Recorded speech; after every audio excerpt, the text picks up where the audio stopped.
Você está na Virtual. Muito mais que conexão. Uma questão de estilo.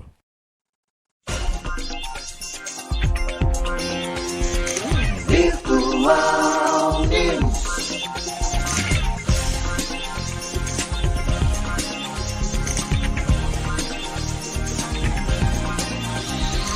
Virtual Notícias. Traz a informação.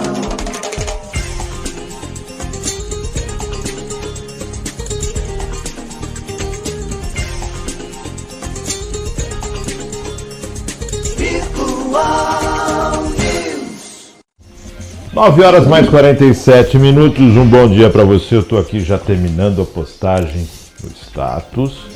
Tem que ser feito, né? Que maravilha, tá postado aqui. 9h47, um bom dia para você. Começa agora o seu Virtual News desta terça-feira, dia 29 de agosto de 2023. Um bom dia aos poderes constituídos, ao Executivo, ao Legislativo e ao Judiciário. E um bom dia especial para você que faz parte do quarto poder, que é a sociedade organizada. Para quem nasceu no dia 29, parabéns, feliz aniversário, Deus abençoando a sua vida hoje e sempre. Terça-feira, que já deu uma trégua na chuva, mas que frio essa madrugada, hein? Meu Deus do céu, o inverno chegou aí, o El Ninho enfraqueceu em determinados momentos e o frio chegou, né? Mas já estamos em setembro, daqui a pouquinho vem a primavera, o verão e tudo se normaliza. Mas o frio chega até o fim de semana, quando as temperaturas vão subir. 9h48, os comentários de hoje, César Martins. Nos controles eletrônicos, na produção, Maria Clara. Bom dia, Maria Clara. Bom dia. Bom dia, Márcio. Bom dia, Maria Clara. Bom dia a quem nos acompanha. É isso aí, terça-feira, um friozinho aí. Essa madrugada foi bem gelada, né? Bem geladinho. O inverno chegando bem atrasado, por sinal. Chegando depois aí, como muita coisa nesse país. Bem atrasado, né? Infelizmente as coisas não estão caminhando aí conforme o planejado e o esperado, principalmente. Tecnicamente o planejado parece que não existe, né? É um tal de apagar incêndio, mas tudo bem. 9h40, 48, César, vamos para a pauta do Virtual News de hoje. Vamos saber quais são as matérias desta terça-feira. Principais notícias desse dia 29/8/2023. Brasil e Argentina negociam acordo de $600 milhões para exportações. Lula assina medida provisória para taxar fundos de super ricos. São Paulo tem até 10 de setembro para retomar 78 obras escolares. STF pede explicação sobre o nome de coronel da ditadura no viaduto em São Paulo. Ministério Público de São Paulo se reúne com representantes da 123 Milhas e cobra esclarecimentos. Ministro do STF suspende lei que cria Dia do Patriota em Porto Alegre. Governo de São Paulo anuncia nova tabela do SUS paulistas para reduzir filas da saúde. Presidente da CPI de 8 de janeiro impõe restrições à imprensa. Produtores familiares de leite pedem apoio para estancar crise no setor. Comércio de plasma humano está na pauta da Comissão de Constituição e Justiça do Senado nesta quarta. Petrobras conclui venda de 2 campos de petróleo na bacia do Espírito Santo. E o Pátio São Vicente oferece 183 vagas de emprego para esta terça-feira, dia 29. Essas são as pautas do Virtual News de hoje. Pauta cheia. E agora vamos para aquelas manchetes que não podemos deixar passar em branco. Para não passar em branco, a Lesp aprova projeto que obriga bares e restaurantes a oferecerem água filtrada gratuita a clientes. Senado recebe governadores nesta terça para discutir reforma tributária. 2 suspeitos da chacina morrem em confronto com a polícia na Bahia, aquela chacina que matou 9 pessoas. Apesar de queda, 1 em cada 3 brasileiros ainda precisa de renda extra para fechar as contas. Manchete do R7. Deputado bolsonarista é alvo de operação da Polícia Federal por suspeita de envolvimentos em ato golpistas. Isso é matéria da Isto É. Lula, começamos a colocar ricos no imposto de renda e espero que o Congresso proteja os mais pobres, está na broadcast. 2 suspeitos da chacina da Bahia são mortos pela polícia, UOL Notícias. Caixa amplia para 72 meses prazo de pagamento de empréstimo no Pronamp, está no Jornal do Brasil. Lula consulta políticos sobre favoritos ao STF que acena à esquerda. Veja o que pensa a favor ou contra, diz o Globo. Governadores reclamam da pegadinha do Sudeste e iniciam nova briga na reforma tributária. Manchete do Estadão. Cefaz São Paulo transfere 1,3 bilhão de reais em recursos do ICMS aos municípios paulistas. César, todas elas, nenhuma delas, uma ou outra delas, qual que você escolhe aqui para estar comentando? Tem bastante coisa interessante aí. Chama a atenção essa briga aí que está no país agora por conta desse novo órgão, né, que vai ser criado com a reforma proposta, que é quem vai definir aí quanto vai para cada estado da arrecadação geral. Bastante coisa aí. Tem muita divergência, né? Especialmente no pensamento. Os governos menores, os estados menores se preocupam de terem uma fatia menor, os maiores se preocupam de perder representatividade. Enfim, todo mundo quer uma cadeira a mais, é um órgão que vai ter um superpoder que ninguém sabe como vai funcionar e nem quem vai ocupar. Tá difícil, hein? Tá bem difícil isso aí. E hoje tem reunião, né? Sim. No Congresso. E já daqui a pouquinho, está começando, 10 horas já está começando a reunião no Congresso, com os governadores, vão fazer setorial, porque na verdade se colocar todo mundo junto vai dar quebra-pau. Sim. Porque os estados não estão concordando, principalmente os estados maiores que estão sofrendo, vão perder muito com isso aí. Você viu que a Secretaria de Fazenda do Estado está passando 1,3 bilhões de ICMS repasse. Sim. Você imagina com isso começando a reduzir, que chama muito a atenção. Outra coisa que me chamou a atenção foi a Lesp, né? Essa questão da água filtrada para os clientes, né? Bacana, né? E nos órgãos públicos, como é que fica? É bacana, assim, Márcio, eu acho que isso aí é básico, isso em N lugares aí que você acaba conhecendo no mundo, você percebe que isso é a coisa mais natural, e tanto é quando você pede num restaurante, queria um pouco de água, o garçom já te pergunta, você quer água mineral ou você quer água da casa? A água da casa é distribuída, não tem custo, você não paga por ela, e a água mineral é incluído na conta, você faz o pagamento, porque tem quem confia, quem não confia. Me preocupa no Brasil que tudo se dá um jeito, né? Assim, assim, se quer ganhar sempre em cima de tudo. Então, para os estabelecimentos, isso é um choque. Só que toda a evolução cultural toda mudança gera uma insegurança, essa que é a verdade. Sim. E num primeiro momento é complicado, mas será que realmente a venda da água é o que vai representar aí a oferta da água filtrada? Será que isso é o que vai representar aí um problema no teu faturamento? Então eu acho que são tudo coisas que a gente precisa avaliar. O que me chama a atenção é que se eu tenho obrigatoriedade de colocar uma água filtrada para a pessoa que está no estabelecimento, e a pessoa que consome a água que é fornecida pelo Estado na sua casa, então tem que ser filtrada também? Então vamos chegar aí na qualidade da água que nós estamos ofertando. Você está exigindo do setor privado, do comércio, ok, mas você está fazendo a lição de casa. Correto. Também? Então está faltando. Será que porque aquele bebedouro lá no pronto-socorro, ele está com a água filtrada? Será que aquele nas escolas eu acredito que existem os filtros, né? Está sendo feita a manutenção. Você quando oferta água, você está ofertando água com qualidade nos seus eventos? Quer dizer, eu estou colocando obrigatoriedade para o outro, mas é minha lição de casa, eu estou fazendo. E por que a água tem que ser filtrada? Porque a água não tem qualidade? Nós temos problemas de encanamento? O que está acontecendo? Né? Se está aí no estabelecimento, como é que está em casa? Porque a justificativa do projeto é exatamente isso. É um item essencial para a sobrevivência humana e que deve ser ofertado nos estabelecimentos, ok. Mas só nos estabelecimentos comerciais? A gente cria uma obrigação, a gente impõe, ao invés de culturalmente a gente buscar uma evolução, uma mudança, a gente cria uma obrigatoriedade para o terceiro setor.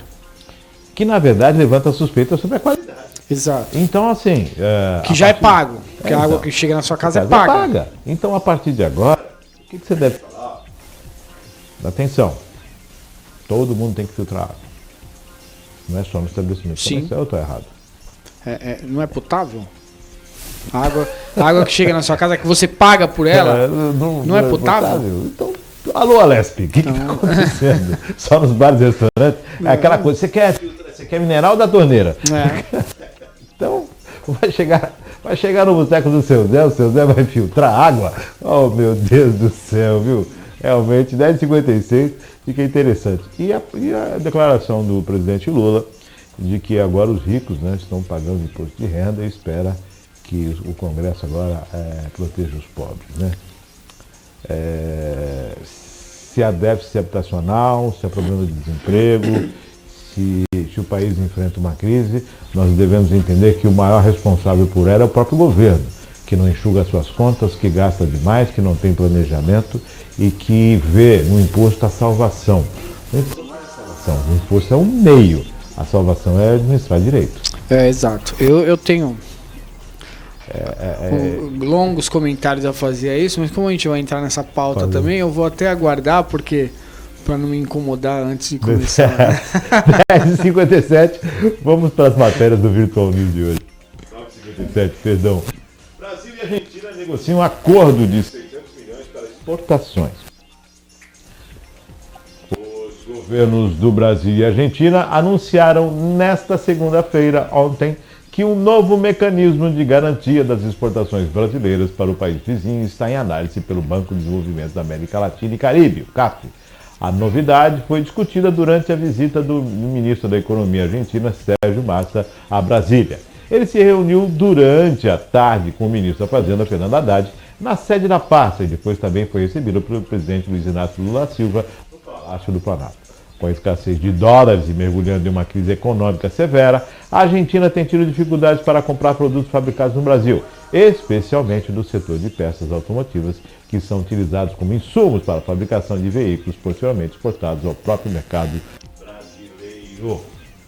Na semana passada, Fernando Haddad fez uma proposta durante a cúpula do BRICS para que a Argentina pagasse as importações ao Brasil com moeda da China, ou Yuan, que depois seria convertido em real numa operação feita pelo Banco do Brasil no mercado de câmbio de Londres. Com o apoio e a garantia do Banco de Desenvolvimento Latino-Americano, que é a CAF, garantimos o instrumento de financiamento de exportações do Brasil à Argentina por 600 milhões, que também repercutem no financiamento das exportações de Argentina ao Brasil. A cada 600 milhões que importam à Argentina do Brasil, são 600 milhões que voltam da Argentina ao Brasil, em matéria automotiva para integração ou sinergia que tem nossas indústrias de automóveis, detalhou o ministro de Finanças argentino em declaração a jornalistas do Palácio do Planalto. Com isso, a proposta que compra em yuan sugerida pelo governo brasileiro fica descartada, ao menos por enquanto. Além disso, o valor garantido nessa proposta era de 140 milhões, bem inferior ao acordo de estudo pelo CAF. De sexta-feira, dia 25 para cá, o CAF entrou como uma superadora da possibilidade de garantia de yuan em virtude de uma vantagem para a Argentina. Quando a Argentina dispõe de reservas em yuan para garantir a exportação brasileira, ofensivamente as reservas da Argentina diminuem. E com o apoio do CAF, a Argentina não precisará abrir mão das reservas para garantir as exportações. A resposta final do Banco de Desenvolvimento Latino-Americano, que deve ser dada em setembro, o Banco do Brasil vai garantir as exportações de empresas brasileiras. E a CAF vai entrar como uma contra-garantia para o Banco do Brasil. Existe a possibilidade, inclusive, da gente nem precisar acionar o Fundo Garantidor das Exportações Brasileiras, que é o Tesouro Nacional, junto à PROEX, Programa de Financiamento à Garantia de Exportações, acrescentou o ministro.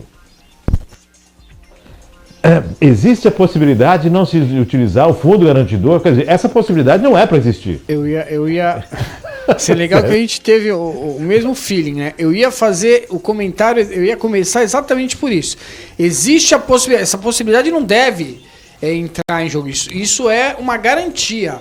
Isso é a última instância, caso não haja o cumprimento. Né? Exato. Caso haja um calote, que ia ser mais polido, mas caso haja um calote, essa é a alternativa.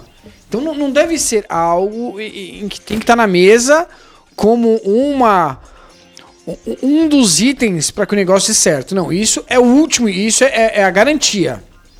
Você vai lá, você pega um empréstimo, você dá a sua casa como garantia. Se você não pagar, você perde a casa. Então não é isso que deve. Não é nesse ponto que você deve chegar. Deixa eu só corrigir um Só negócio que, aí, Cezinha. nesse caso, a casa é do mesmo que empresta. Então, quer dizer, a casa, nesse caso, também é do banco. Então, quer dizer, só quem perde é o banco. Dá dinheiro logo pra Argentina. Vou te dar essa grana aqui, depois você me devolve. O que me chama a atenção nessa situação também é o fato de que a gente está fechando um acordo, não que não deva fazer, eu já expus essa opinião minha aqui, eu acho que sim, a gente tem que fortalecer a parceria, a gente tem que ser parceiro no momento bom e no momento ruim. Não só no sol, mas na chuva também a gente tem que estar junto. Agora, o que me chama a atenção é essa parceria estar saindo exatamente no momento em que o governo argentino está em transição. Então, quer dizer, a gente não sabe como vai ser governado e quais serão as diretrizes do novo governo. E a gente está fechando uma parceria, sim, uma parceria grande, considerável aí,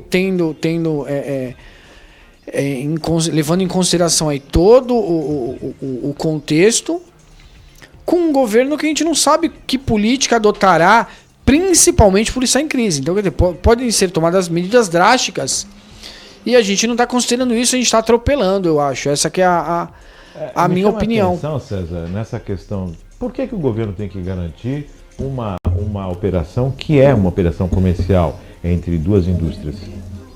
Por que o governo tem que estar nesse meio aí e garantir isso? O que está acontecendo?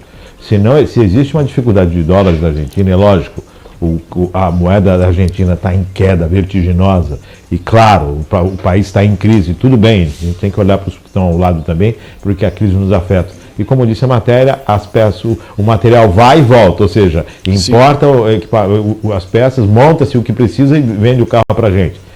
Tecnicamente seria isso. É isso. E nessa crise, quanto mais vantajoso ainda para comprar da Argentina, né? Vai comprar lá barato. Sim, deveria. Então tecnicamente é isso. Deveria, mas a gente compra mais caro porque a gente tem que ajudar a Argentina. Então a gente dá o dinheiro e depois compra caro. Porque não, a gente precisa comprar caro porque a Argentina está passando uma dificuldade. Então a gente só ajuda. Assim, a gente só entra com ônus. Bom, o governo Lula deve prestar bem atenção nisso, porque foi a refinaria naquela vez para a Bolívia, né? Então. E agora veio essa questão da Argentina. Então, a gente precisa ajudar, só que assim, a coisa tem que ser equilibrada. Amanhã não vai dar certo, agora vai ser o banco que vai ser garantia. Quem está garantindo é o Banco Central? Gente, tá complicado aí, hein, Haddad? Cuidado, hein? Bom, 10 horas mais 4 minutos, vamos aguardar os desdobramentos. Próxima matéria. Lula assina medida provisória para taxar juros de super ricos. O presidente Luiz Inácio Lula da Silva assinou uma medida provisória MP que prevê a cobrança de 15% a 20% sobre rendimentos de fundos exclusivos, em que há um único cotista. Segundo estimativas do governo federal, há cerca de 2.500 brasileiros com recursos aplicados nesses fundos, que acumulam 756,8 bilhões de reais e corresponde por 12,3% dos fundos do país. Embora não haja limite mínimo de aplicações, estima-se que os investidores deste tipo de fundo devem ter patrimônio no mínimo de 10 milhões, já que os custos de manutenção podem somar 150 mil por ano. Por isso são conhecidos como os fundos dos super ricos.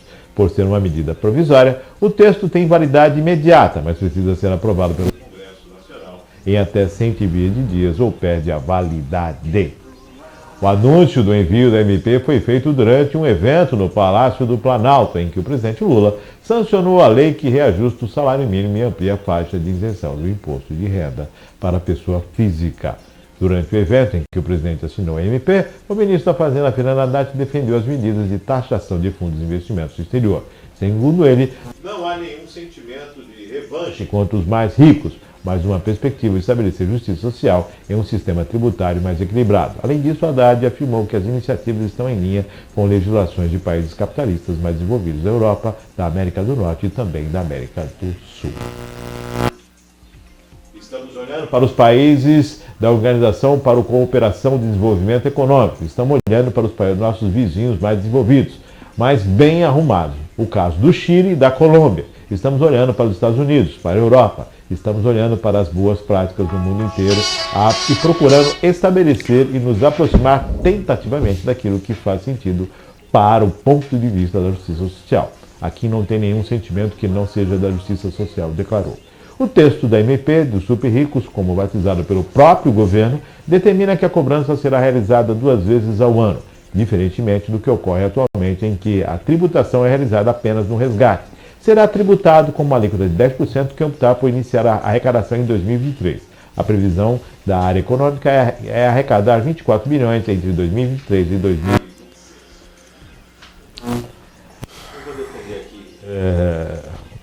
Isso e aquilo. Mas se você já coloca o nome de super rico, você quer colocar o quê? Se você já entra com os 2 pés no peito, falando, o super rico, você quer colocar o quê? Se você não está colocando nós e eles? Agora vem a MP, está valendo, vai tentar arrecadar aí, e ela vai ser votada, né? 120 dias. Bom, César. é delicado, sim.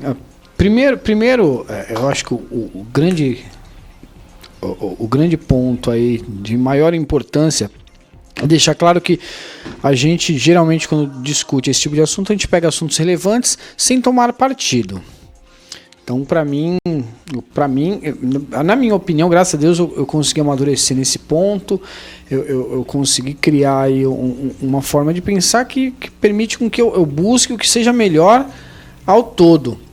E se não for ao todo, ao menos a maioria. Mas com decisões acertadas. E aí eu tenho algumas observações a fazer, assim, antes até de falar detalhadamente da medida provisória. Primeiro, o governo assumiu no dia 1º de janeiro. A gente está no dia 29 de agosto. A gente está chegando no 9º mês, entrando no 9º mês de governo. E eu nada vi acontecer de proposta, além de aumento de imposto, aumento de taxa, ou proposta de aumento de imposto ou taxa. Segunda coisa, a gente cometeu um erro aí amador de criar uma série de despesas desde que se iniciou o ano também e não tem até agora uma fonte de origem para poder cobrir essas despesas. E assim, isso é princípio básico de administração, né? Você só gera uma despesa tendo linkado ali de onde vai sair o recurso. O terceiro ponto é que a gente está numa busca incessante por elevar a receita do país. Só que, assim, como eu falei agora há pouco, a gente só consegue enxergar essa busca no aumento de imposto. E a gente, além de só conseguir enxergar esse aumento de receita no aumento de imposto, a gente está fazendo isso de forma arbitrária. Assim, para mim, o aumento de imposto afeta a população como um todo, independente de já estar criando um nicho, segregando o super rico, como você falou, eles e nós. Além de fazer isso, está resolvendo isso numa canetada. Eu acho que um assunto de tamanha plenitude deveria estar nessa mini reforma tributária, porque para mim é mini, porque ela trata tão poucas coisas quando se fala de reforma tributária, que não é uma reforma, é uma mini reforma tributária. E eu acho que essa alteração na taxação do investimento exclusivo deveria entrar nessa mini reforma. Mas não, o presidente optou por fazer isso via medida provisória com validade imediata, de forma arbitrária, no meu ponto de vista. Mais um ponto. O super rico, como é tratado pelo próprio presidente da República, ele não deixa, em momento algum, ele deixou de pagar imposto. Porque a fala do presidente agora o rico vai pagar imposto. Não, o rico paga imposto desde sempre. Aliás, ele paga a maior alíquota, 27,5%. Inclusive, no fundo exclusivo, em que esse super rico é o único cotista, o dinheiro é só dele, ele já paga imposto no ato do resgate. Agora, o que chama a maior atenção minha é: a gente vai fazer uma cobrança em maio de 15% a 20%. Uma cobrança em novembro de 15% a 20%. E uma cobrança no resgate de 15% a 20%. Só que precisa lembrar o seguinte: não tem investimento hoje que pague de 15% a 20% ao ano. Então, quer dizer, a gente está... o governo está tomando uma decisão de tirar dinheiro das pessoas. Assim, ela não está pegando uma fatia do que a pessoa tem a mais. Ela está praticamente pegando o dinheiro que a pessoa deveria estar... Assim, já não vale mais a pena você investir dessa forma. Isso para o super rico. Por quê? Se tira 15% em determinado momento, no mesmo ano, tira mais 15%. E aí depois, quando você resgata, tira mais 15%, Márcio... Deu 45%. Não, tudo bem que seja do 45% do rendimento. Mas, cara, metade. Isso é de 15% a 20%. A gente está falando se trabalhar na taxa mínima. Se retirar 15%, tirou 45%.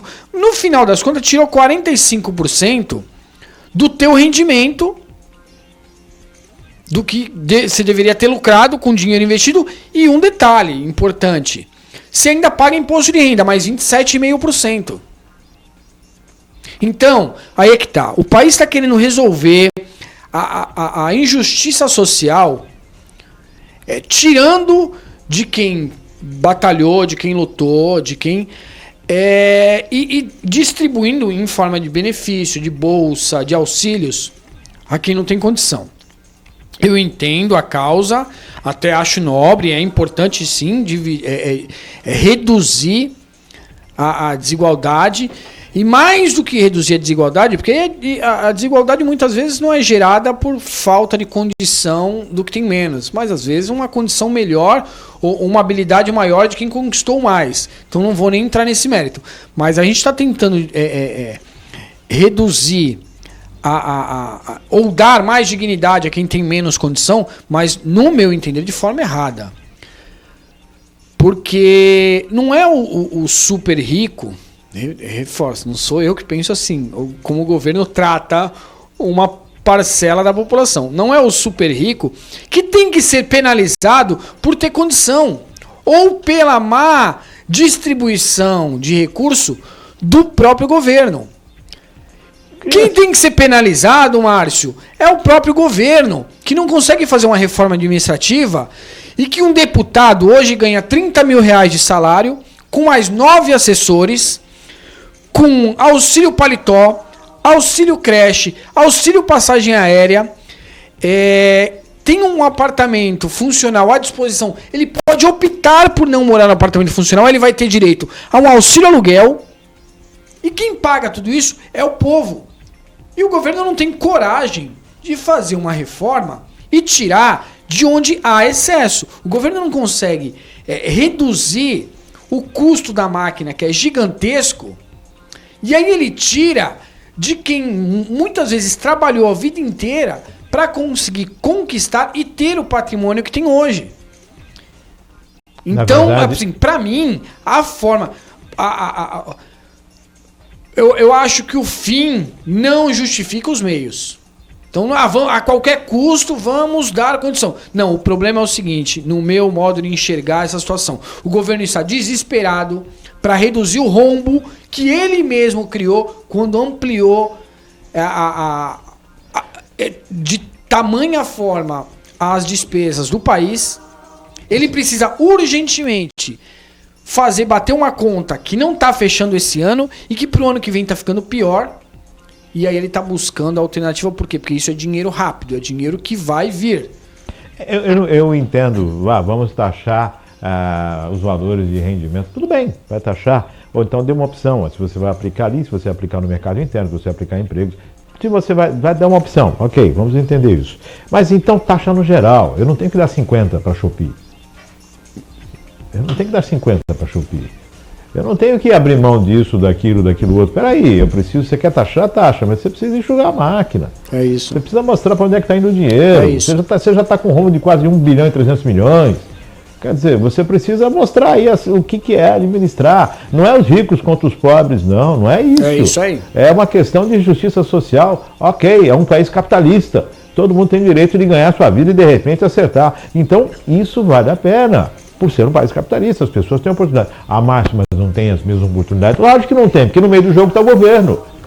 O governo que não dá opção de estudo, o governo que não dá isso, o governo que não dá aquilo. Pô, e no meio do jogo, Márcio, você cria um super rico pago pela população, que na verdade deveria estar lá só defendendo o interesse do povo, e que muitas vezes ele só é obrigado a estar no seu local de trabalho 2 vezes na semana, com tudo pago. Apesar de ter um super salário, porque eles trabalham, Márcio, porque porque a maioria dos deputados trabalham, ganhar 30 mil reais de salário já é muito. Tendo tudo que ele já tem pago, porque ele não paga pra comer, não paga pra viajar, não paga pra se vestir, não paga pra morar. Aí eu fico um posicionamento aqui, César. Tudo bem, você vai gastar, vai taxar dessa forma, tá? E esse dinheiro vai pra onde? Então mostra que esse dinheiro está indo para a bolsa de estudos, mostra que esse dinheiro está indo para a creche, mostra onde é que está indo esse dinheiro.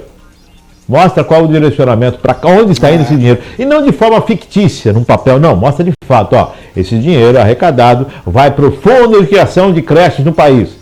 Eu garanto que quem paga imposto vai falar, pô, estão me arrancando um pedaço aqui, mas eu estou vendo para onde está indo. Não vão me culpar pelo Brasil que não funciona, muito pelo contrário, eu estou contribuindo para um Brasil que funciona. Não para um governo que não sabe o que fazer com o dinheiro. Correto. Então, acho que precisa muita coisa nesse país, né? E a lei tem que valer para todos, né? Tem que valer para todos. Então, é aí que tá, Márcio. Não dá para você apontar o dedo para um e esquecer do outro. Porque, infelizmente, é o que tá acontecendo. Aí você cria a lei que você não pode falar mal do político em rede social. Pô, por que eu não posso falar mal? Eu posso falar mal de você na rede social, mas do político não. Porque o político, tadinho dele. Não, ele tá lá, ele virou vidraça, ele escolheu aquilo. Vida pública, né? Entendeu? Aí você... sabe, Marcinho, então é tanta discrepância, é tanta decisão assim que não tem sentido, cabimento. Então eu acho que o governo tinha que ser um pouco mais centrado. Aí é que tá. Não, a gente vai tirar dinheiro... assim, aí eu volto a falar. Eu acho que primeiro a gente limpa a nossa casa para depois poder olhar para a casa do outro. 120 dias da MP, né? 120 dias, se não aprovada se não validada pelo Congresso. Pelo Congresso. Então nós estamos aí pouco mais de 4 meses. O tempo de terminar. Ela vai dar de dezembro para fechar as contas.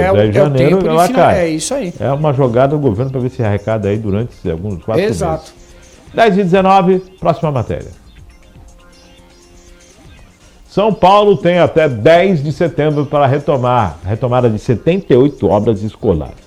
Termina no 10 de setembro o prazo para 62 municípios de São Paulo manifestarem interesse em retomar a construção de obras escolares paralisadas ou inacabadas que fazem parte do Pacto Nacional pela retomada de obras e serviços de engenharia destinados à educação básica.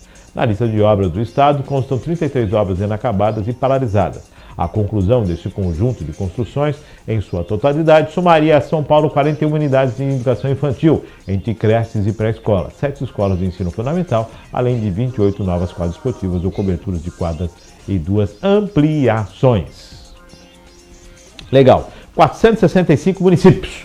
Nós estamos falando aí de 10 a 15% desses municípios. Se as obras estão paralisadas e o governo federal vai fazer essa retomada e vai fazer essa repactuação, a pergunta é, por que foram paralisadas? Por que esses municípios fizeram esse convênio e agora essas obras estão paralisadas? O que houve para essa paralisação?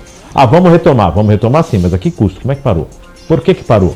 Retoma sim, mas cobra a explanação, a explicação, dependendo daquilo que foi feito, que se haja justiça. César, você que já foi da área da educação, conhece? Ô Márcio, cara, isso é tão ridículo. Assim, se as pessoas lá buscassem um pouco mais de informação e conhecessem de fato o porquê esse tipo de situação acontece, de obra parar, muitas vezes Cubatão, vou te dar um exemplo de Cubatão. Cubatão é um lugar que precisa muito. E o que tem de obra parada em Cubatão, por programas de saúde, educação, por falta de prestação de contas. E assim, eu não consulto já tem algum tempo, mas eu julgo a dizer, eu me arrisco, me atrevo a dizer que ainda hoje eu entrei no governo no primeiro mandato, fiquei até o final do primeiro mandato e julgo a dizer, e assim, não tinha, e assim, quem tá lá, quem acompanhou, sabe da minha guerra pra gente tentar colocar em dia o nome, deixar Cubatão apto a receber recursos e não consegui. Assim, não houve... Tentou, mas não consegui, assim, com que todos fizessem o seu papel a ponto de... E assim, não falamos de dinheiro, de devoluções de dinheiro, falamos só de prestar contas, de colocar em dia algumas certidões, de prestar contas de obras já feitas. Não consegui com que isso fosse feito. Então eu julgo a dizer que ainda hoje Cubatão não tem o nome limpo para poder receber recurso ou dar continuidade a esse tipo de programa. E é por isso que muitas dessas obras param, é por isso que muitas dessas obras não começam, é por isso que muitas dessas obras não retomam, mesmo o município precisando muito e mesmo tendo o recurso disponível no governo federal. Então, eu acho que a maior dificuldade dos municípios não é nem a questão financeira, é realmente o planejamento, é organização, é responsabilidade com aquilo que não é seu, com aquilo que é do povo. Porque aí é que tá, a maior parte das pessoas que estão nos cargos públicos tem a sua vida organizada. A maioria deles tem o nome limpo, tem suas contas pagas em casa, mas quando trabalha com o do outro, não tem responsabilidade, e aí acontece isso. Sim, você gastou você tem que prestar conta de onde foi aquele e não faz isso. Aí Cubatão tá aí que hoje não recebe recurso para merenda escolar, porque porque não organiza o contrato de forma com que tem que organizar, não auxilia e nem recebe recurso do governo federal para custear a merenda por meio da agricultura familiar. Por quê? Porque não organiza, não faz o devido chamamento para que isso aconteça. Então, quer dizer, é só a boa parte dessa situação é a má vontade ou a falta de boa vontade. Vamos ser mais generoso, o empenho. Então, falta devido empenho contratado assim, não só fazer jus, Márcio, ao cargo que ocupa, é a cadeira que está sentado. E não só usar disso para fazer postagem na internet. Mas assim, você vê a quantidade de obras paradas na educação com o tamanho déficit que a gente tem vergonhoso. Em todo o país. Se o país tem que mudar e o caminho é a educação, o caminho está parado. Exatamente. Está obstruído. Opa. 10h24, próxima matéria.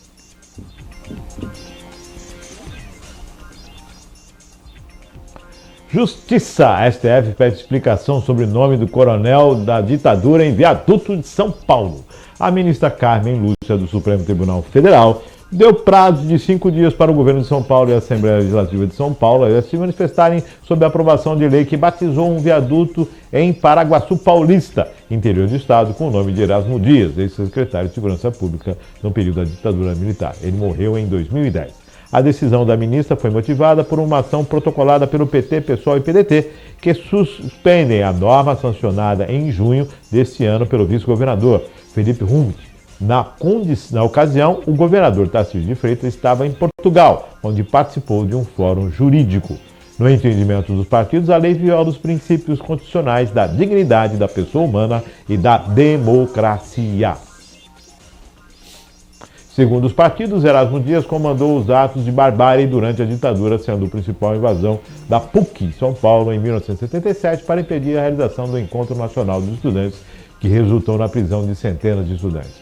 Conforme se vê, o indivíduo a quem se dirige a honraria é responsável por uma miríade de violações a direitos fundamentais. Um orgulhoso agente da ditadura, praticamente confesso de tortura psicológica. É inclusive pela ação vil que teve durante o período em que atuou como na lei objeta pretende homenageá-lo. numa subvenção de valores inadmissíveis para qualquer Estado democrático, sustentam os partidos. O governo de São Paulo afirma que o projeto de lei foi avaliado do ponto de vista técnico e jurídico. Após receber as informações solicitadas, Carmen Lúcia vai decidir a questão. Não há data para o julgamento. Aprovado, promulgado, tá lá o nome. Agora tem PT, PSOL, tem também na Lesp. E agora, como é que fica? O STF tá... É estranho, assim, de fato, é estranho a gente homenagear. Tem tanta gente boa pra gente homenagear pessoas que fizeram parte de um governo em que o povo sofreu demais, que foi a época da ditadura militar. Porém,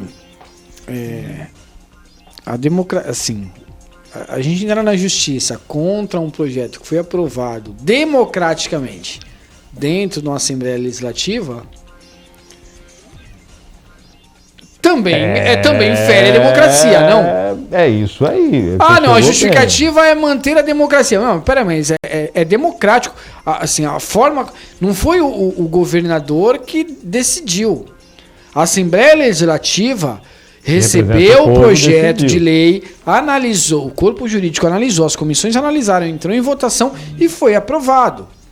Então, quer dizer, não foi também de forma autoritária, arbitrária, que a decisão aconteceu. Não é uma nova obra em que o governador decidiu que o nome seria aquele. Não, houve um processo, um projeto de lei aprovado democraticamente.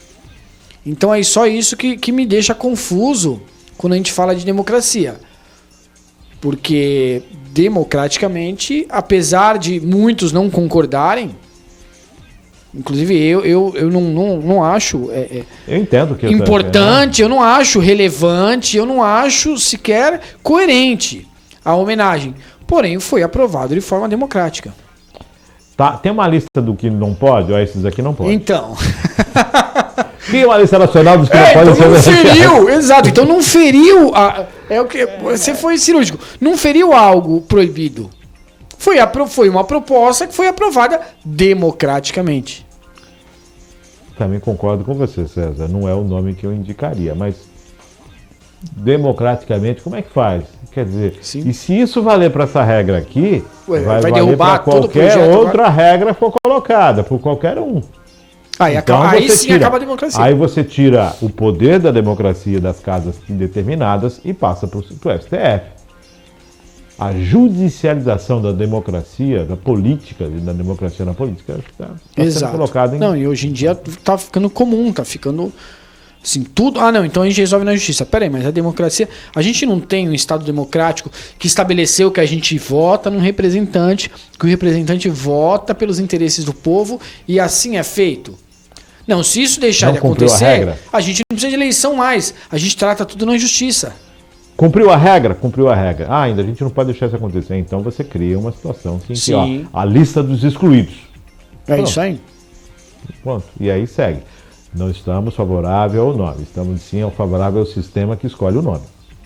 10h29, próxima matéria. MP São Paulo se reúne com representantes da 123 Milhas e cobra esclarecimentos.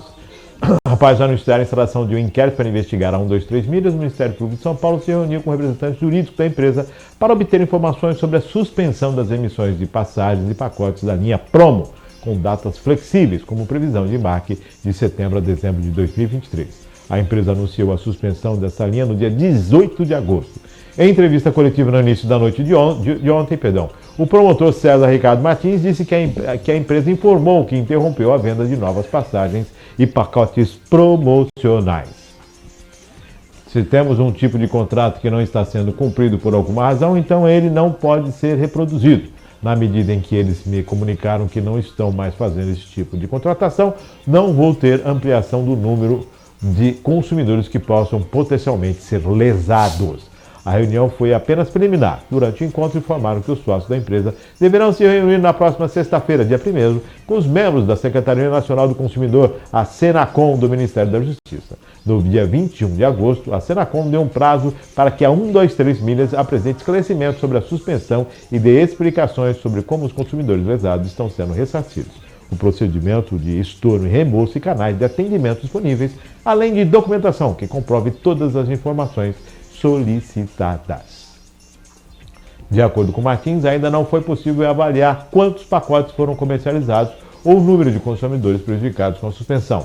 Dados preliminares obtidos junto ao Procon em São Paulo mostram que das 6.820 reclamações foram feitas contra a empresa, pelo menos 973 pode se referir à linha Promo. Já o site Reclame Aqui registrou 14.249 reclamações contra a empresa, mas não determinou quantas delas se referem especificamente à linha Promo. Ressarcimento, avaliação, por que não está ocorrendo? Porque houve um desequilíbrio financeiro, está vendo falta de passagens aéreas? Os voos estão lotados? Não, né? Aquele pacote está lotado, eu te ofertei ali, mas não consegui. Não, acho que não é isso, né? Acho que é uma outra situação que está envolvendo aí, né? Uma crise financeira. Porque na verdade a linha Promo trabalha com datas flexíveis. Então, assim, você não tem naquele dia, mas no dia seguinte você tem, ou no dia anterior você tem. Então, essa linha Promo não trabalha com uma data específica. Então, não dá nem para justificar que o voo está lotado. Agora, concordo, eu acho que o caminho é esse. A gente tem um problema aí estabelecido. A gente tem um consumidor, primeiro a interrupção, não se vende mais, assim, se você não consegue cumprir, vamos cessar, vamos interromper aqui o número de pessoas lesadas. Você vai parar primeiro ponto, já, cara, estanca o vazamento. Estancou, agora a gente precisa resolver. Como é que vai resolver? Como é que vai ressarcir? Como é que vai tratar? Quantas pessoas são? De que forma isso vai ser negociado? De que forma, e vamos apresentar proposta, vamos conciliar pra gente poder, porque senão vai virar uma bola de neve, vai ser uma avalanche de processos judiciais e que de fato aí a empresa realmente vai quebrar e não vai conseguir realmente honrar. Aí nem essa nem outras. Exatamente, aí 2, 3, 5, 10 vão receber e o restante vai ficar aí anos e anos para poder receber algo além do custo que vai ter aí com a ação judicial. Então eu acho que tem que imediatamente fazer uma análise geral da situação e apresentar propostas aí para sanar o problema, porque... Na pandemia não foi feito um acordo entre os bufês e o pessoal que tinha, vamos fazer a reposição. Você consegue transferir para outra data? Sim, não, eu não quero mais. O que eu tinha para fazer, já não vou fazer mais. Então tem que ser ressarcido. Entendo, assim, quem foi lesado, porque quem foi lesado quer ter o seu problema resolvido para agora. Só que não tem como resolver o problema de todo mundo agora. Então a gente vai ter que buscar uma forma de mediar entre quem deve e quem precisa receber, para que todo mundo receba, com que haja um planejamento de forma com que a empresa tenha saúde financeira para pagar todos, porque senão, como eu falei, ela vai pagar uma meia dúzia e aí todo o restante vai ficar sem receber e entrar numa guerra jurídica aí que pode... de eterno. Você pode morrer sem resolver isso. Sem decolar. 10h34, vamos à próxima matéria. Ministro do STF suspende lei que cria Dia do Patriota em Porto Alegre. Esse aqui é interessante. O ministro do Supremo Tribunal Federal, Luiz Fux, decidiu suspender na segunda-feira, dia 28, a lei aprovada pela Câmara Municipal de Porto Alegre, que instituiu a data de 8 de janeiro como Dia do Patriota na capital gaúcha. A lei promulgada no início do mês se refere ao dia em que apoiadores do ex-presidente Jair Bolsonaro invadiram e depredaram as sedes dos 3 poderes em Brasília. O ministro atendeu a um pedido de suspensão que foi feito pela Procuradoria-Geral da República. Na decisão de Fux, entendeu que a lei fere os princípios constitucionais democráticos. Para o ministro, a lei exaltou a atuação de investigados que participam de atos golpistas. Os infames atos do dia 8 de janeiro entraram para a história como um símbolo de que a aversão à democracia produz violência e desperta pulsões contrárias à tolerância, gerando atos criminosos inimagináveis em um Estado de Direito. O dia 8 de janeiro não merece data comemorativa, mas antes repúdio constante para que as atitudes deste jaez não se repitam. A lei é aprovada. Mais cedo, a Câmara Municipal de Porto Alegre decidiu revogar a lei. Segundo o presidente da Casa, o vereador Hamilton Sosmier, do PTB, os parlamentares formaram um acordo para aprovar um projeto que revoga a lei após a repercussão negativa da matéria. A expectativa é que a proposta seja aprovada até a próxima quarta-feira, dia 30. O projeto de lei que criou a data foi proposto pelo então vereador Alexandre Bobadra, que teve o mandato cassado após ser condenado em processo por abuso de poder econômico pelo Tribunal Regional Eleitoral do Rio Grande do Sul. O projeto já não chegou a ser votado no plenário da Câmara de Vereadores, mas passou em 3 comissões e depois seguiu para a sanção do prefeito Sebastião Melo. Como o prefeito não se manifestou no prazo previsto, nem para vetar, nem para sancionar o projeto, a matéria voltou à Câmara e foi automaticamente transformada em lei. A Câmara aprova um projeto, se o prefeito não sanciona o projeto, ele pode sancionar com vetos, ele retorna à Câmara para ser analisado. Os vetos podem ser mantidos ou podem ser derrubados e o projeto pode ser publicado, promulgado pelo Legislativo, nesse caso. Como o prefeito passou o tempo, nem vetou, nem sancionou, o projeto voltou para a Câmara e aí foi aprovado automaticamente. A verdade é assim, né? Todo mundo estava quietinho esperando que fosse aprovado. Aprovou, beleza. Aprovou, está aprovado. Deu ruim, e agora? E agora? Agora sim, novamente vem aquela questão do STF, decisão. A gente não está colocando só a situação desse momento, nós estamos colocando onde está se interferindo e assim, não suspende, determina, mantém e vamos chamar aqui os responsáveis para isso para saber o que está acontecendo. O que me causou estranheza aí é que o texto diz que o projeto não foi votado pela Câmara, ele passou pelas comissões e depois seguiu para o prefeito. Sim. Agora, se ele não foi votado pela Câmara, ele não foi aprovado. É porque algumas comissões podem dar esse direito. E as comissões só aprovaram por vereadores. Ele foi aprovado. Sim. Então, ele foi aprovado por comissões, não foi aprovado em plenária. E aí, como você falou, e aí ficou todo mundo... Então, quer dizer, ele não passou por plenária, quem pegou ele na mão aprovou, mandou pro prefeito, o prefeito também não vou me envolver, não vou me posicionar. Agora, bom ou mal... Quem está ali para representar o povo tem que ter posição, Márcio. Porque senão a gente chega nesse tipo de coisa. Eu também acho que no Dia do Patriota, a gente já tem Dia da Pátria, já tem Independência, tem Proclamação da República, tem padroeira, tem várias datas já da pátria. Então, não precisa se criar mais um dia em que a gente realmente teve um evento aí catastrófico, ridículo, que envergonha o país perante o restante do mundo. Assim, cenas de criminosos invadindo um bem público, quebrando tudo. Então, para mim, aquilo é cena de criminoso. Então, não tem realmente que vangloriar isso. Só que, nesse caso, diferente do caso anterior, em que da Alesp, que entraram no STF pedindo para revogar o nome da ponte, o nome da ponte. Nesse caso eu concordo, porque aí houve uma omissão de quem deveria tomar uma decisão. No caso, não ter ido para a plenária, a votação. No caso, o prefeito não ter se posicionado. Então as comissões ali fizeram, porque 2, 3 assinaram, mandaram. Então nesse caso eu acho justo a interferência, mas para se julgar o que cabe e o que não cabe. Não para se mudar a decisão de um... Assim, eu acho que, como o processo não foi feito de maneira com que deveria, com plena clareza e transparência, eu até entendo a interferência da PGR pedindo a análise do STF.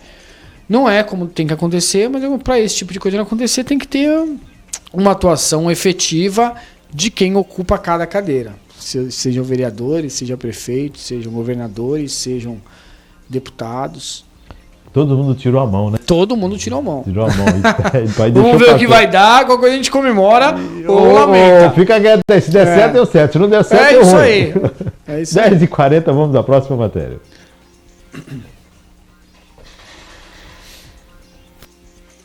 Governo de São Paulo anuncia nova tabela SUS paulistas para reduzir filas de saúde. O governador Tarcísio de Freitas anunciou ontem a nova tabela SUS paulista com o objetivo de aumentar o atendimento à rede pública de saúde e reduzir as filas. O governo de São Paulo vai complementar o valor que os hospitais recebem atualmente no Ministério da Saúde pelos procedimentos hospitalares e as unidades vão receber até 5 vezes a tabela nacional do SUS. Tenho certeza que vamos fazer a maior revolução da saúde de São Paulo dos últimos anos. Nós vamos fazer a diferença e salvar vidas de quem está na ponta, de quem está esperando uma cirurgia eletiva, um tratamento ortopédico ou operações que muitas vezes não são feitas por causa de valores de remuneração. Nós vamos equacionar esse problema, afirmou Tarcísio. Com a tabela SUS paulista, São Paulo vai remunerar os procedimentos de forma mais conveniente, correta e justa para que a gente mantenha as santas casas em operação, reabra leitos e aumente a quantidade de procedimentos. Nós vamos caminhar juntos para transformar a saúde no Estado. Parabéns às entidades filantrópicas das Santas Casas, Patrimônio do Brasil e de São Paulo. Nós vamos juntos fazer a diferença pela saúde, concluiu o governador. Já não era sem tempo, né? Que bom. Que bom, ótimo. já que o governo federal não está reajustando nada, né? Então, essa tabela SUS que a gente sabe que não atende, né? Que é defasada, e muito se reclama, o governo transfere para as Santas Casas uma responsabilidade e não dá o subsídio necessário para que se faça. Então, com essa atualização aí agora vindo, com esse complemento, opa, que seja o ideal, né, César? Olha, Márcio, eu vou te falar muita coisa, também eu discordo, eu repudio aí em algumas decisões feitas no estado de São Paulo, mas de fato está de parabéns. Assim, e não é um complemento em que dobra o valor repassado 5 vezes mais, até 5 vezes mais. Então é realmente para dar condição que o SUS no estado de São Paulo supra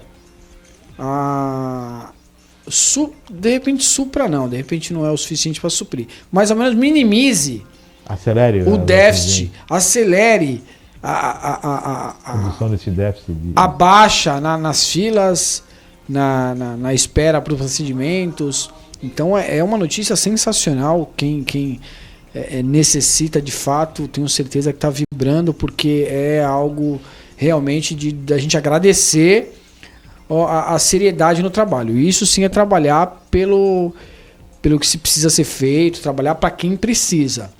É uma decisão importantíssima. Eu acho que a relevância dessa ação aí não tem paralelo. Assim, realmente é de enaltecer, porque você ampliar o repasse, igual ampliar repasse para a educação, ampliar repasse para a segurança, ampliar repasse para a saúde, é tudo o que nós precisamos. Né? Quando a gente fala do ICMS, da questão do imposto, é isso. O maior estado, com a maior população do país, ele tem o maior dispêndio, ele tem maior questão da saúde, ele tem números maiores. E é necessário que você atenda o brasileiro. Não dá para tirar recurso daqui para passar. Você não descobre o pé para cobrir a cabeça. O governo federal tem que tirar do dele e aumentar para os estados, para os municípios, porque afinal de contas é onde acontece a saúde do município. Além do fato, né, Márcio, de que até por diversos hospitais públicos de São Paulo serem referência em determinadas coração, câncer, Instituto Coração, muitas pessoas vêm de outros estados, até de outros países, para se tratar na rede de saúde de São Paulo. Então, você tem realmente uma ampliação do número de pessoas atendidas e aguardando atendimento gigantesco. Então, por isso que eu digo que esse tipo de ação é realmente a gente fazer reverência, agradecer demais, exaltar, porque é importantíssimo, e só quem está lá esperando, quem vivencia ou vivenciou uma situação dessa, sabe o quanto é importante o recurso chegar lá na ponta, em quem precisa do sistema SUS. Perfeito, perfeito. Então aí, o governo do estado de São Paulo ampliando 5 vezes o valor de repasse pelo SUS. 10h45, próxima matéria. Presidente da CPMI de 8 de janeiro impõe restrições à imprensa. O presidente da CPMI dos dados corruptos, o deputado federal Arthur Maia, editou ato na segunda-feira que determina uma série de restrições ao trabalho dos profissionais da imprensa. Maia impôs um credenciamento específico para jornalistas acompanharem a CPMI. O Senado Federal e a Câmara dos Deputados já têm um credenciamento para jornalistas trabalharem nas casas legislativas, mas o ato define um novo credenciamento para jornalistas e fotógrafos. O ato proíbe ainda que jornalistas credenciados interfiram nos trabalhos da CPMI, que façam a captura de imagens de conteúdo privado de integrantes da comissão sem autorização e que divulguem informações privadas ou confidenciais da CPMI sem autorização. O deputado Arthur Maia ainda determinou que qualquer violação das novas regras sujeita o profissional a sanções, além de responsabilização civil e penal.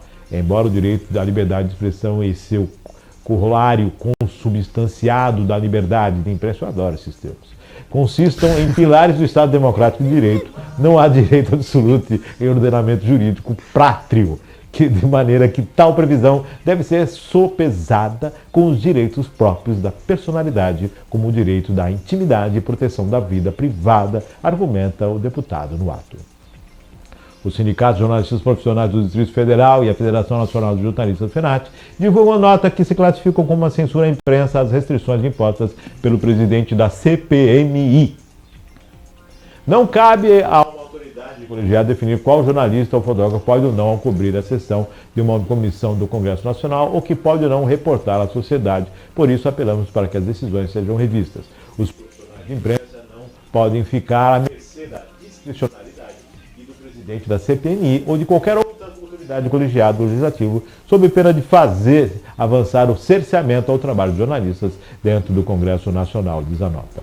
Na semana passada, o repórter fotográfico da empresa Brasil de Comunicação, a EBC, Lula Marques, foi impedido de acessar as sessões da CPMI por decisão de Arthur Maia, após o profissional divulgar fotos de uma conversa de um senador integrante da comissão em um aplicativo de celular.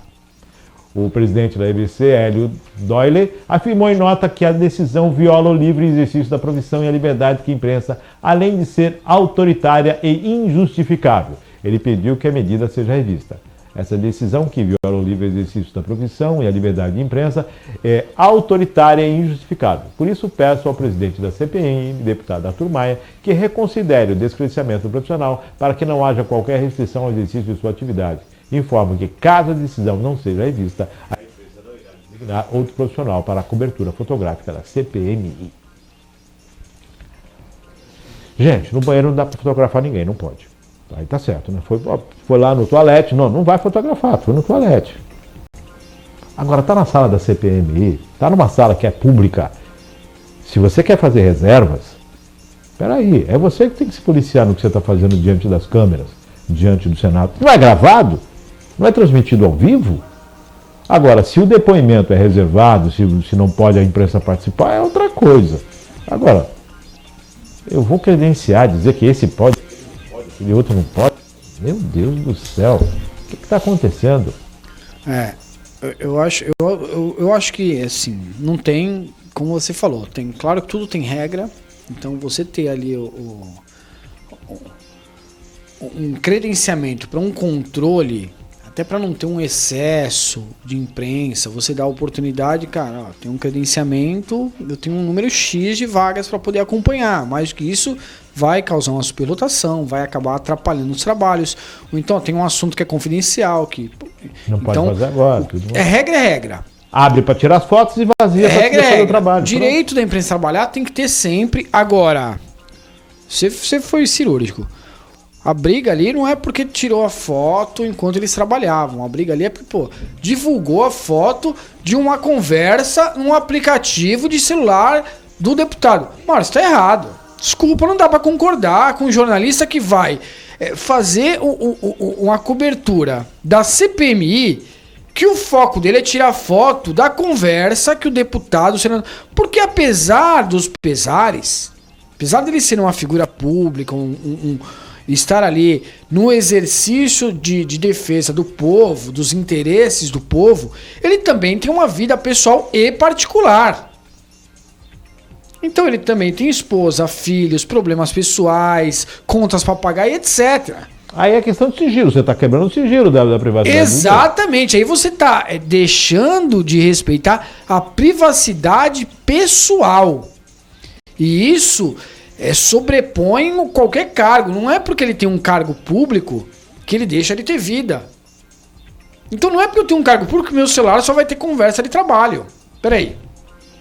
Eu não falo com mais ninguém, eu não almoço com mais ninguém, eu só posso trabalhar. Então se você me pegar falando no telefone e for um assunto particular, eu tô ferindo o direito da imprensa se eu não deixar a imprensa ouvir o que eu tô falando no telefone. Não, então peraí, não dá. Aí também a gente tá querendo entrar numa seara que não cabe.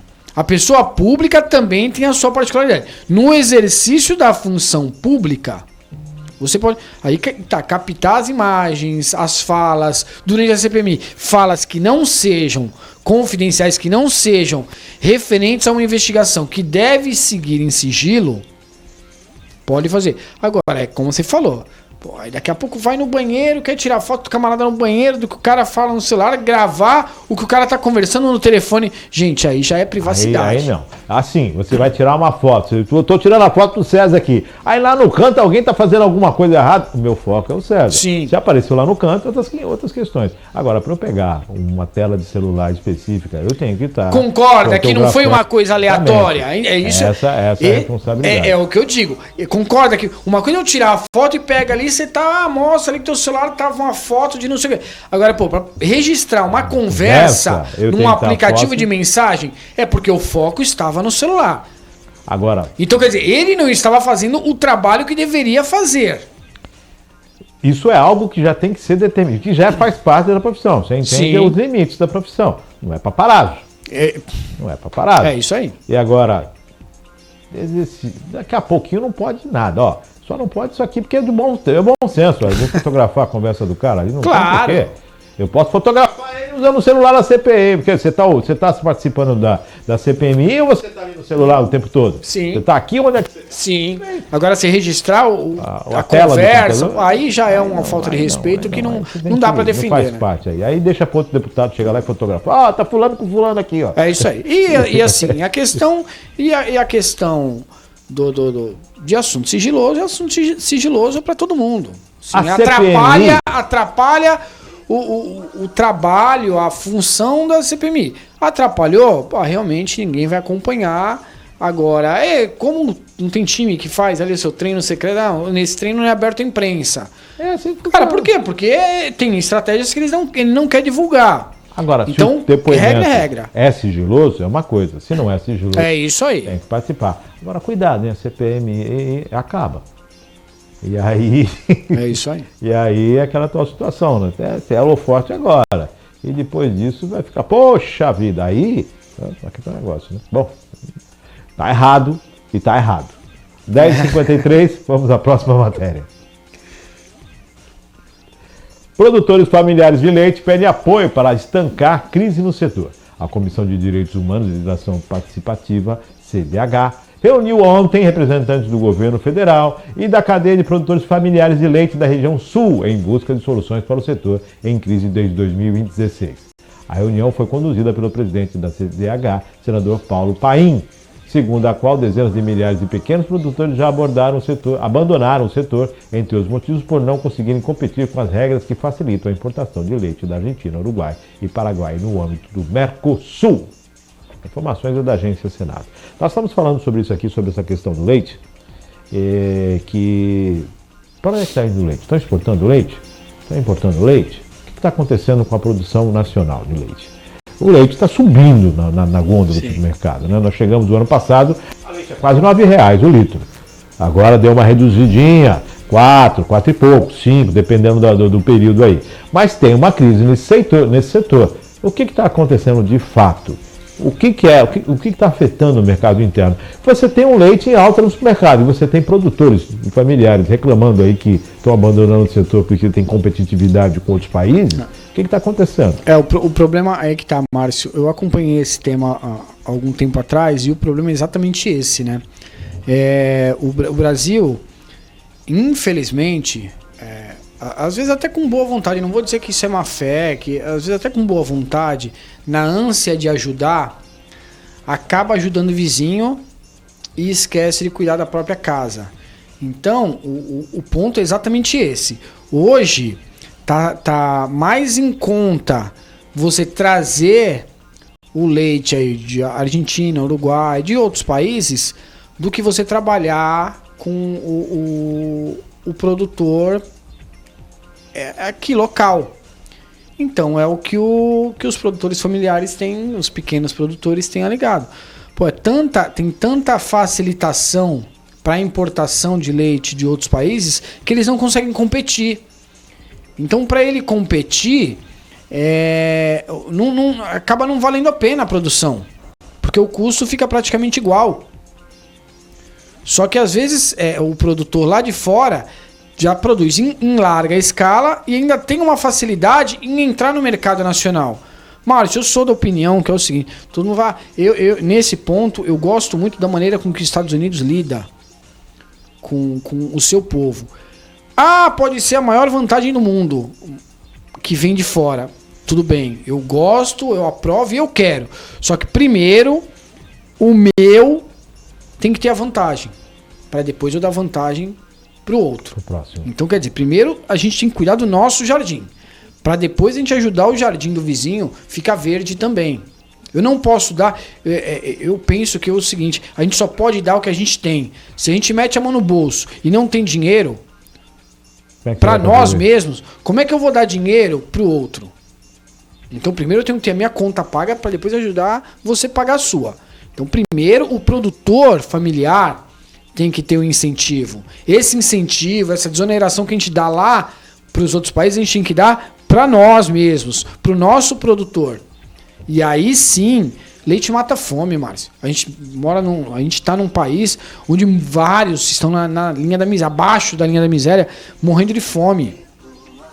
Então, por que a gente não incentiva esse produtor para acabar com a fome do nosso país? Não incentiva esse produtor para empregar mais pessoas e dar dignidade a elas?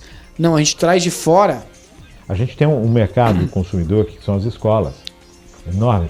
Escolas, hospitais. Você já falou enfim, aqui a respeito da merenda escolar, que você pode contratar correto. os pequenos produtores. Você pode. Até 30%.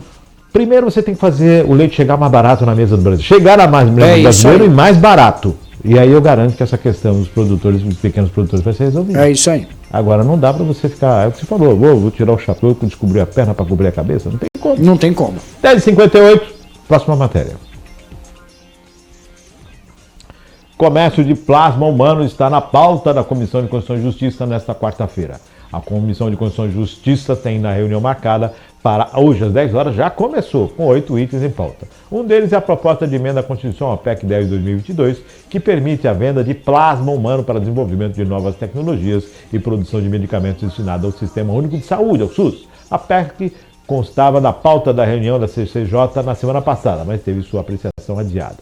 Com o senador Nelsinho Trade, PSDB de Mato Grosso do Sul, como primeiro signatário, a PEC tem parecer favorável da relatora senadora Daniela Ribeiro, do PSDB de Pernambuco.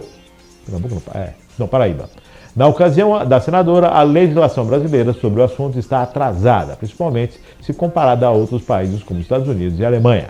E ela apresentou um substitutivo de alguns ajustes no texto com o objetivo de torná-lo mais claro, evitando que dê margem a interpretações equivocadas. As informações são da agência Senado. Só na questão do plasma, não. Está atrasado na questão da saúde, na questão da educação, na questão dos impostos, na questão da seriedade do governo. Está atrasado um monte de coisa. Tem um monte de coisa. Mas tudo bem, vamos falar dessa questão do plasma aí. Vai ser votado, é necessário para alguns outros atributos. É algo positivo e, lógico, tem que ser discutido pela casa, né? Correto. Eu também acho que isso aí é evolução aí científica. Evolução. A gente precisa apoiar, incentivar e financiar crescimento e evolução científica na área de saúde, segurança, tecnologia, porque só vai gerar benefício. Trabalhar em cima de medicamentos, trabalhar em cima de novas soluções aí para inúmeros problemas. Então é é importantíssimo. Esse tipo de pauta é importante quando a gente vê que está entrando aí em discussão. É de relevância, né? Eu vou assumir um compromisso aqui, que nós estamos falando sempre do Senado, e eu vou procurar agora trazer, a partir da semana que vem, as atuações dos senadores paulistas, em específico. Não for só determinar a atuação do Senado, porque a gente pega o Senado de forma geral, abrange como total. Mas, em respeito ao cidadão paulista, né, nós vamos trazer aqui os atos dos senadores de São Paulo. Muito bom. Nós vamos começar a observar com mais proximidade os atos dos astronautas e todos os outros que fazem parte do Senado. Eu ia fazer esse comentário. É importante saber o que nosso astronauta tem feito. Se ele está aqui na Terra ou se ele está no mundo da Lua. Dessa comissão, ele vai estar participando hoje dessa comissão, está defendendo aí o incentivo ao investimento nas pesquisas, né, e inovações. Perfeito, nós vamos estar trabalhando. Mas na semana que vem nós vamos estar sempre trazendo aí quais foram os apontamentos e os atos dos senadores de São Paulo. Muito bom. Vamos estar acompanhando de perto aí o nosso Senado. Todo o Senado, todo o Congresso e um corte especial para os senadores paulistas. O foco melhor. 11 horas mais 1 minuto, vamos às próximas matérias. Petrobras conclui venda de 2 campos de petróleo na bacia do Espírito Santo. A Petrobras concluiu a transferência da totalidade de sua participação no Polo Golfinho e o Polo Camariupim, em águas profundas no Poçal, na bacia do Espírito Santo, para a empresa BW Energy Maromba do Brasil LTDA. Maromba, hein? A operação foi concluída com o pagamento à vista de 12,2 milhões de dólares para a Petrobras. O valor se soma ao montante de 3 milhões de dólares pagos na ocasião da assinatura do contrato e mais 60 milhões de dólares previstos em pagamentos contingentes futuros, a depender da cotação do Brent e do desenvolvimento. O campus concedido corresponde por 6,6% da produção operada pela Petrobras no Espírito Santo. E a sua transferência não impacta as demais atividades da estatal na região, onde a empresa mantém operações em importantes campos das águas profundas, como parte das baleias e de mais 6 áreas exploratórias. A companhia planeja implantar uma nova unidade de produção no campo de Jubarte, do FPSO Maria Quitéria, tipo de navio plataforma que pode produzir, armazenar e transferir petróleo e gás natural, e para a interligação de novos postos, projetando um incremento na produção até 2027. Quando deixa o pessoal trabalha, né? E vai gerando lucro, e vende aqui, compra ali, faz parte do mercado, estou tirando daqui para investir ali e segue, né? O acionista ganha, o governo ganha, só quem não ganha é o povo brasileiro que gasta no petróleo, né? E o petróleo nunca baixa, o combustível nunca baixa, mas tudo bem, isso existem coisas entre o céu e a terra que envolvem a gasolina que é difícil explicar. Exatamente, principalmente essa hegemonia aí, você vê em qualquer outro país aí, você tem uma série de empresas atuando aí numa livre concorrência que traz benefício ao consumidor final. No Brasil, a gente infelizmente não consegue ter esse tipo de atuação, a gente só tem um negocinho fechado ali que mantém um regramento do preço e que o consumidor sempre é o maior lesado.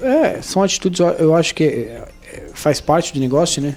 Como você falou, você vende daqui para reinvestir o dinheiro acolá e faz a coisa movimentar. 6% da produção no estado não é significante e vai aplicar o dinheiro numa inovação, numa ampliação, num aumento de produção, de uma maneira mais inovadora, de uma maneira mais tecnológica. Então eu acho que é só realmente constatar que é importante esse tipo de...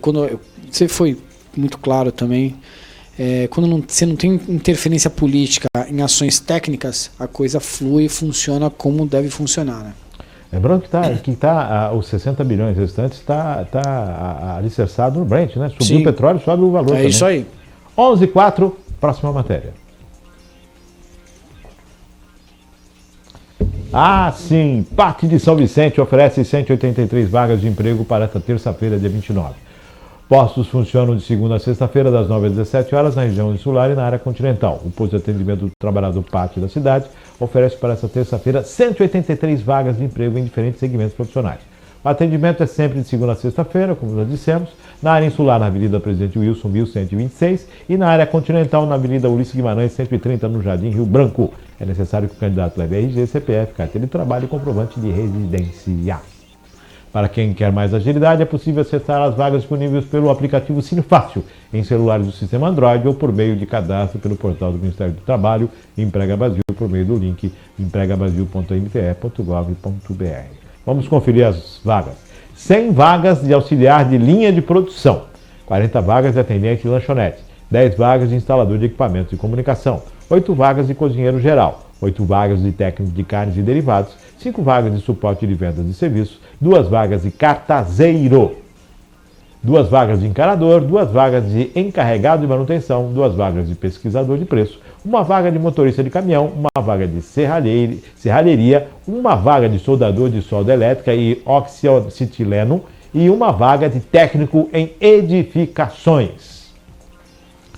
Está aí a oportunidade, se você está fora do mercado de trabalho, volte ao mercado de trabalho. Se você está buscando aí uma possibilidade de seu primeiro emprego, também vai ao Cine e veja a especificação das vagas e o que é possível você estar adentrando aí como profissional. A oportunidade está aí, 83 vagas, né, Moleca? 183 ou 89? Eu acho que só não lembro se é 83 ou 93. Acho que são 183 vagas.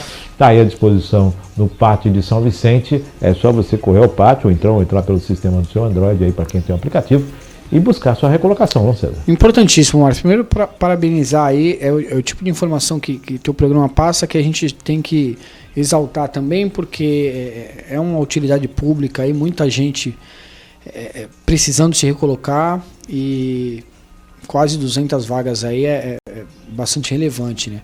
O que me chama a atenção é Cubatão, que eu nunca mais ouvi falar de vagas em Cubatão e que lendo o jornal hoje pela manhã, você tem a página central, duas páginas falando da planta da Hidromar em Cubatão, uma planta incrível, né? Por sinal, no polo petroquímico de Cubatão. E que não ouvimos mais falar de vagas em Cubatão, de parte, de atuação, de divulgação de vagas. É que tá, a gente ouve de São Vicente, a gente fala de Santos e não consegue falar de Cubatão, né, nesse tipo de As vagas assunto. Chegam através de cada setor de comunicação, seja da prefeitura, seja do Estado, muitas vezes de empresas particulares, outras chegam muitas vezes quando estamos do VLT, que chegavam através dos vários órgãos aí que tinham essa possibilidade de trazer a informação. E claro, como você disse, utilidade pública, e é uma das notícias que a gente gosta de dar aqui. É isso aí, importantíssimo, né? E aí faz parte. Se não chega, não tem como divulgar. Não existe bola de cristal na virtual. Não, o que eu acho estranho é que não chega. É que, assim, além de não chegar no programa, a gente tinha isso muito constantemente. Hoje em dia, se você entrar na rede social da Prefeitura Municipal de Cubatão, você vai ver vídeo de passeando em lama de obra, que a gente não sabe quando acaba. É o tour virtual no pier que continua inacabado. São vídeos aleatórios e assim, o que de fato seria importante a população ver e que contribuiria para a população ver, porque para a população a obra ela só funciona quando ela está pronta.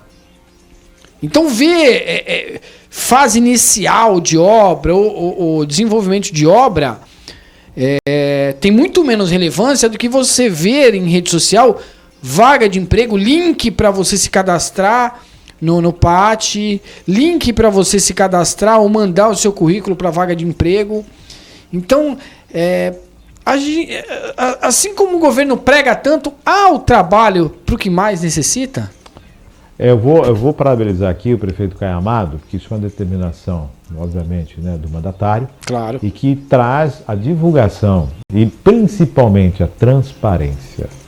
Quando você divulga, você traz transparência sobre isso. E claro, a excelência do trabalho dentro do setor público é dar publicidade aos fatos. É isso aí. E publicidade significa tornar público.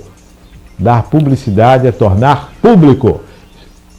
Quanto mais amplitude você dá essa publicidade, melhor. E mais é isso. algo gratuito, tá? A gente não cobra nada para fazer isso aqui, não. E é utilidade pública. Ô, Márcio, e mais do que isso, ele não só dá publicidade, como oportunidade. Porque você não precisa ir lá, não, o cara tem que pagar R$10 de passagem para ir até lá. Não, você pode fazer pelo site, pelo aplicativo do celular. Você tem então, toda quer dizer, possibilidade. você não só dá a publicidade, como a oportunidade da participação. Então, realmente, agradecer a Prefeitura de São Vicente, está de parabéns no trabalho.